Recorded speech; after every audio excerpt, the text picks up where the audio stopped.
Revision कर देते हैं, ठीक। ध्यान से सुनिएगा। Use of modal auxiliary verb, उसमें पहला है यूज ऑफ कैन। बहुत सारे मोडाल वर्ब्स है, can, could, may, might, must, shall, will, would. उसमें से पहला यूज हम पढ़ेंगे कैन का, है ना, कि कैन का क्या क्या यूज होता है।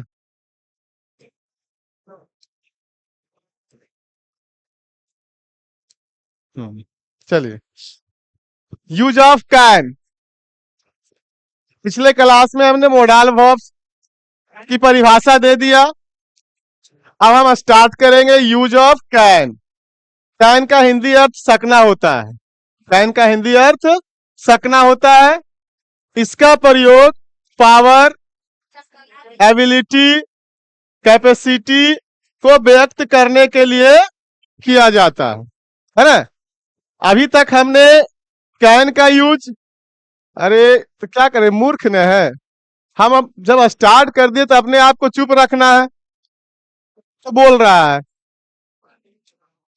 अब देख रहे हो हम ऑनलाइन अथी पर है, रिकॉर्डिंग पर है, तो बार बार बोलते रहेंगे, अपना दिमाग नहीं है। यूज ऑफ कैन, कैन का हिंदी और सकना। अभी तक हम क्या जानते थे कि कैन का सिर्फ हिंदी क्या होता है, सकना। कि जब भी हम किसी सेंटेंस के लास्ट में सकता है, सकती है रहे, कैन लगा दो, है ना, तो ये गलत हो जाता था। आज हम उसके बारे में जानेंगे कि असली अर्थ यानी मेन अर्थ मीन क्या होता है कैन का। अरे तो जिस सेंटेंस से आपको क्या पता चले, पावर का पता चले। जैसे मैं क्रिकेट खेल सकता हूँ, एबिलिटी आपका ये दिखाएगा। मैं दौड़ सकता हूँ, ये आपका क्या है, कैपेसिटी दिखाएगा, है ना। मैं किसी से लड़ सकता हूँ, मैं यह फाइट कर सकता हूँ, है ना, तो वो पावर दिखाएगा। तो अगर ऐसे सेंटेंस से आपको कुछ आभास हो, प्रतीत हो, तो आप किसका यूज करेंगे, कैन का यूज करेंगे। ऐसे एग्जांपल यहाँ पे दिया हुआ है, सी कैन फाइट, वह लड़ सकती है ना। I can swim in the river, मैं नदी में तैर सकता हूं। तो ये तैरना क्या दिखाता है आपका, तैरना आपका कैपेसिटी है, क्षमता है कि आप नदी में तैर सकते हैं। तैरना योग्यता नहीं है, कैपेसिटी आपके शरीर की क्षमता है कि आप नदी में हाथ पैर मार सकते हैं, है ना। यू कैन लर्न इंग्लिश, आप अंग्रेजी सीख सकते हो। तो ये सीखना क्या है, आपका एबिलिटी शो करता है। क्या करता है, एबिलिटी शो करता है, समझे ना। तो सी कैन स्पीक इंग्लिश, वो अंग्रेजी बोल सकती है, तो ये भी आपका क्या एबिलिटी शो करता है।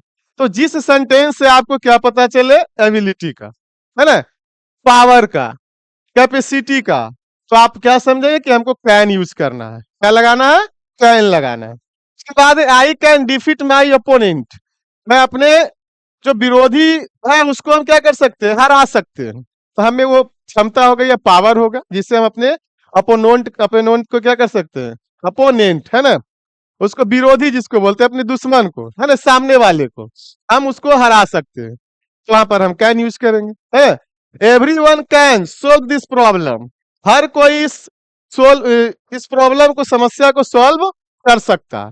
यानी उसमें क्षमता होगा या एबिलिटी होगा, तो उस सॉल्व को, उस प्रॉब्लम को क्या करेगा, सॉल्व कर लेगा। तो वहां पर हम कैन का यूज करेंगे, है ना। तो कैन का मेनली हिंदी क्या होता है, ये तीन चीज होता है ना। इसके पहले हम लोग खाली बस जिसके लास्ट में सकता है, सकती है रहता था, कैन लगा देते थे, है ना। तो वो गलत भी हो सकता है। We can give up our bad habit, हम अपने बुरी आदतों को त्याग कर सकते हैं। वो हमें क्या है, पावर, शक्ति होगा। ईश्वर हमें भगवान ने हमें शक्ति वो दिया कि हम अपने बुरे कर्मों को या बुरे आदतों को हम क्या कर सकते हैं, त्याग सकते हैं, है ना? तो कैन ये आपको बताता है। फिर आगे कैन का और भी मतलब होता है, जैसे can equal to be able to. Can का मतलब बी एबल टू, यानी बी का मतलब यहाँ पर इजे मार होगा, है ना। कैन का मतलब बी कैपेबल ऑफ होता है। कैन का एक मतलब नो हाउ टू होता है, नो हाउ टू होता है ना। अब हम स्ट्रक्चर में उसको समझेंगे, able to plus V one को, है ना, कि कैसे यूज हमको इसको करना है। तो सबसे पहले सब्जेक्ट, फिर बी, एबल टू के बाद क्या यूज होता है, वी वन का यूज होता है ना। ये आपकी परीक्षा में आता है।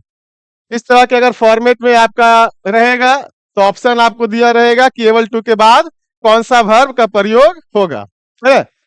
तो इसमें देखते आई एम एबल टू के बाद क्या हमको लाना है, V1 लाना है ना। तो ये क्या बताता है, ये भी वही कि मैं इंग्लिश पढ़ाने में क्या हूँ, सक्षम हूँ, योग्य हूँ, यानी कैन भी तो वही बताता है ना। आई कैन टीच इंग्लिश, मैं इंग्लिश पढ़ा सकता हूँ, मतलब मुझमें वो क्षमता है, क्षमता नहीं क्या, एबिलिटी है, योग्यता है कि हम इंग्लिश को पढ़ा सकते हैं।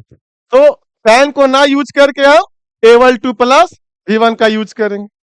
और दोनों के बाद क्या आता है, कैन के बाद भी V1 आता है और एबल टू के बाद भी V1 आता है ना। तो ये आपको मेन याद रखना है आपको परीक्षा के लिए, कि अगर आपको फॉर्मेट में पूछेगा, है ना, आई एम एबल टू, उसके बाद डैश, ऑप्शन दे दिया जाएगा डांस, है, बी में ऑप्शन दे दिया जाएगा डांसिंग,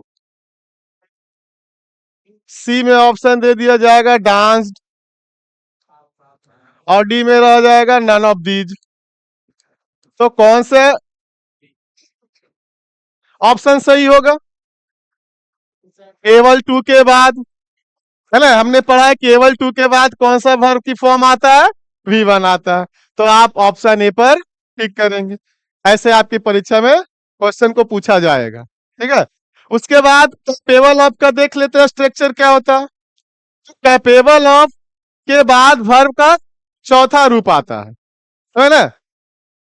ये भी वही format, subject be plus capable of, यहाँ एबल टू था, यहाँ कैपेबल ऑफ है। कैपेबल ऑफ के बाद वर्ब का चौथा रूप आता है। यहीं पर आपको फिर से दे दिया जाएगा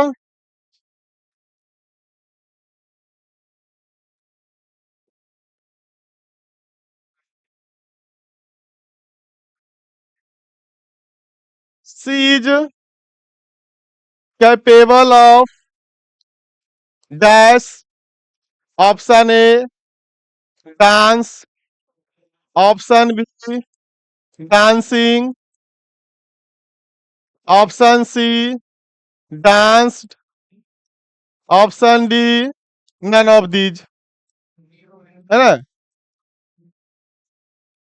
इसमें सही आंसर क्या होगा, कैपेबल ऑफ, कैपेबल ऑफ के बाद वर्ब का कौन सा रूप आता है, V4 आता है, यानी चौथा रूप आता है। तो आप क्या मारोगे आंसर, डांसिंग। तो इस तरह से आपके परीक्षा में पूछा जाएगा, है। आगे how to, subject plus know, how knows how to plus V1, ये भी कैन का ही मतलब होता है। जैसे मैं अंग्रेजी पढ़ाना जानता हूं, I teach, I know, I no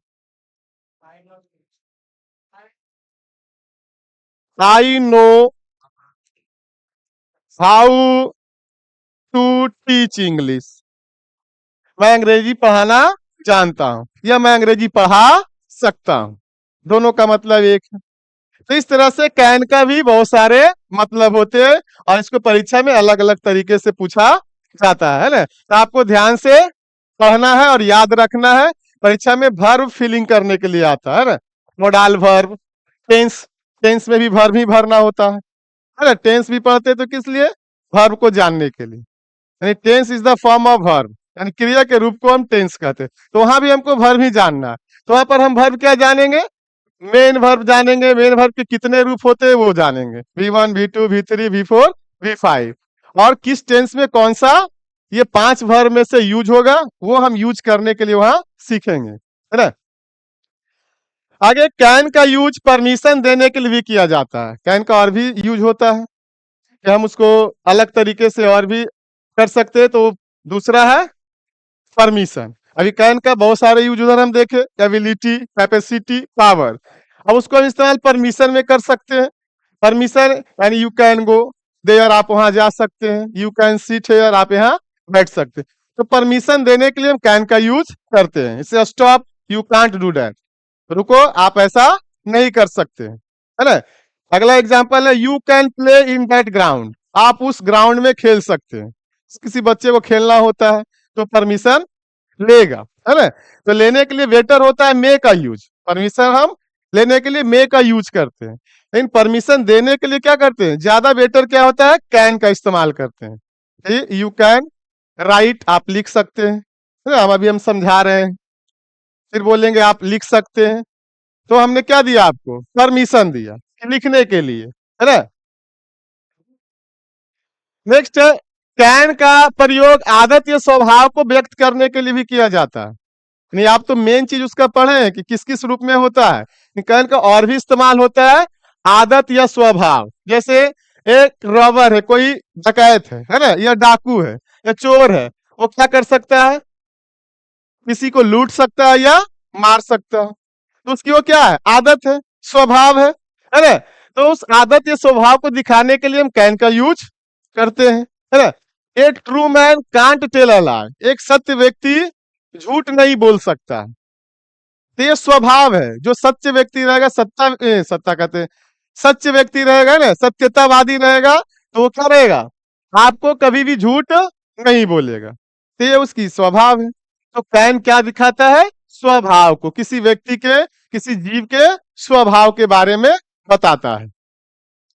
an honest man can not harm anyone, एक ईमानदार व्यक्ति किसी को हानि नहीं पहुंचा सकता, ये उसकी स्वभाव है। एक अच्छा व्यक्ति किसी को गाली नहीं दे सकता है, तो ये स्वभाव को प्रकट करता है, स्वभाव दिखाता है। तो स्वभाव को बताने के लिए, या आदत को बताने के लिए हम कैन का इस्तेमाल करते हैं, है ना।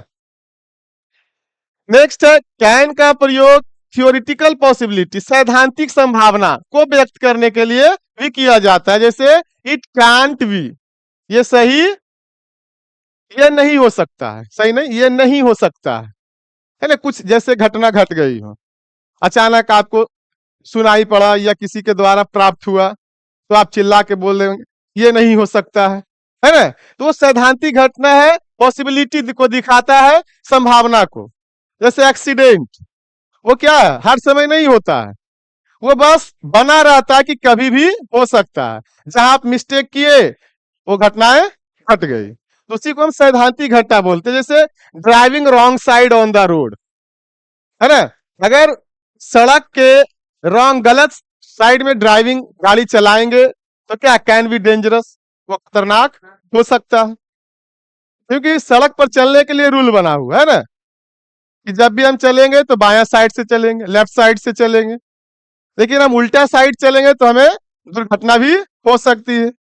तो ये संभावना बनती है, इसी को थियोरिटिकल पॉसिबिलिटी कहते हैं, संभावना कहा जाता है कि वैसी संभावनाएं जो हो सकती है, तो उसके लिए आप कैन का इस्तेमाल कर सकते हैं, है ना। Electricity can be dangerous, electricity खतरनाक हो सकती है ना। ये हो सकती है, हम जानते हैं कि ये बहुत खतरनाक है। अगर सही यूज हो रहा है तो आपके लिए सही है, कुछ गलत हुआ तो आपको बहुत नुकसान पहुंचा सकती है ना। अगर नंगे तार को छू दिए तो आपको करंट लग सकता है, आप मर भी सकते हैं, है ना। तो ये क्या है, खतरनाक हो सकती है, आपको परेशान कर सकती है, तबाह कर सकती है, आपके शरीर को नुकसान पहुंचा सकती है। तो करेंट, जो इलेक्ट्रिसिटी है, वो क्या हो सकता है, खतरनाक हो सकता है। तो ये भी संभावना है, अक्सर होता नहीं है, हमेशा होता नहीं है, बस हम पॉसिबिलिटी को व्यक्त करते हैं। तो थ्योरेटिकल पॉसिबिलिटी को बताने के लिए हम किसका प्रयोग करते हैं, कैन का प्रयोग करते हैं। इलेक्ट्रॉनिक थिंग्स कैन यूजलेस, है ना, कैन बी यूजलेस होगा,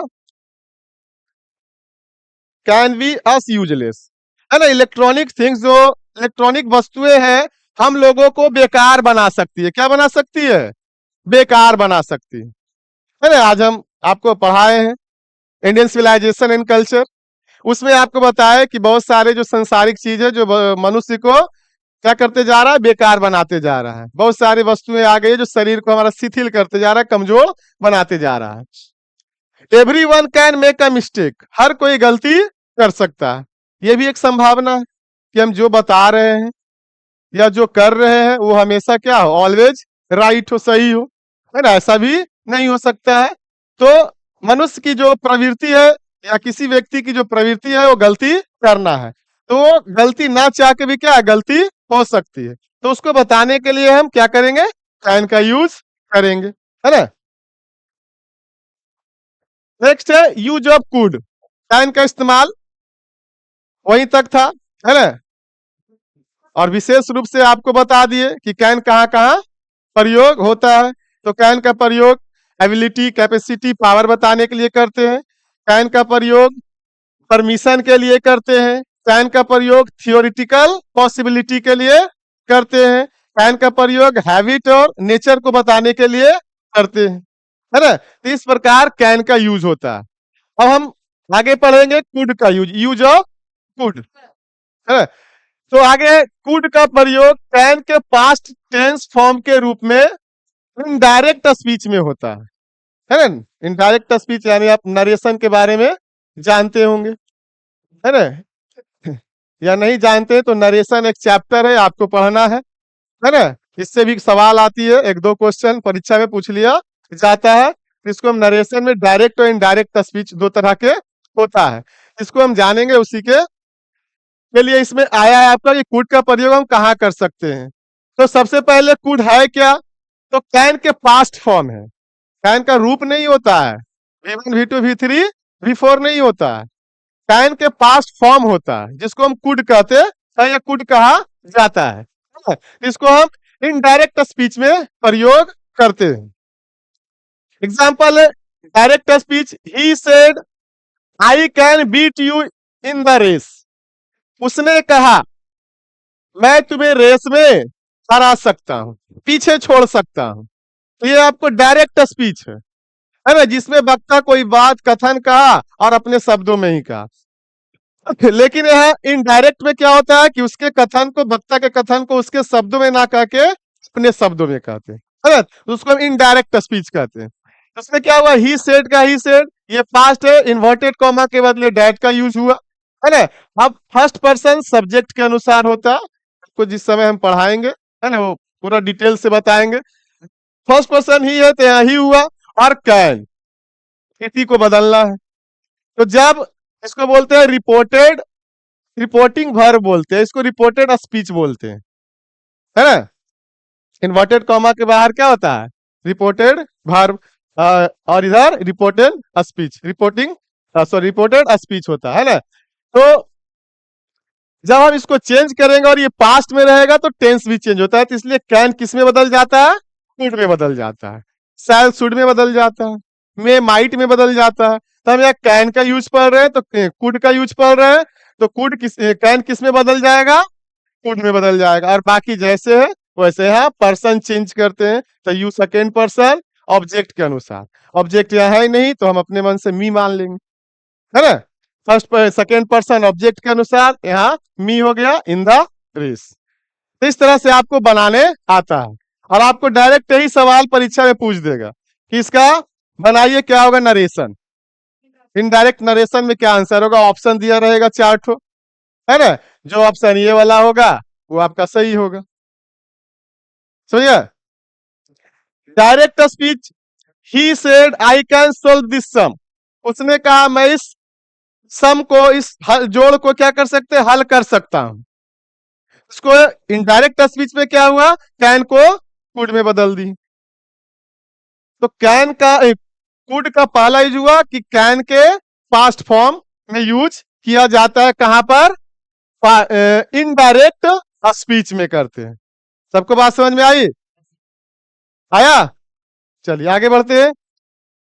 आगे कुड का प्रयोग पास्ट के एबिलिटी, पावर, कैपेसिटी को एक्सप्रेस करने के लिए किया जाता है। जैसे अभी हम कैन पढ़े कि कैन का प्रयोग वो वर्तमान बताता है, प्रेजेंट बताता है ना। तो वही चीज कुड पास्ट के एबिलिटी को बताता है, पावर को बताता है, कैपेसिटी को बताता है, जो एक्सप्रेस करने के लिए करते हैं, है ना। तो ये पास्ट में आपको आदत को बताएगा।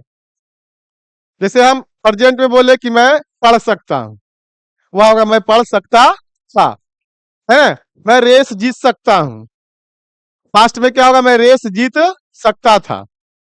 तो इससे आपकी समर्थता का पता चलता है, लेकिन कार्य हुआ कि नहीं हुआ इसका पता नहीं चलता। हम क्या बोले, मैं रेस जीत सकता था, यानी जीतने की समर्थता था, एबिलिटी था, लेकिन हम जीता नहीं, है ना। ये भी पता नहीं कार्य हम हुआ कि नहीं होगा, पूर्ण होगा कि नहीं होगा, बस बोले कि हम जीत कर सकता था या मैं ये कर सकता था। अब उस समय हम कर सकते थे कि नहीं ये पता नहीं चलता, समझे ना। कुड का प्रयोग पास्ट के एबिलिटी के, है, पावर और कैपेसिटी के लिए हम करते हैं या यूज किया जाता है। He could pass the exam, वह एग्जाम पास कर सकता था, वो अभी बोल रहा है।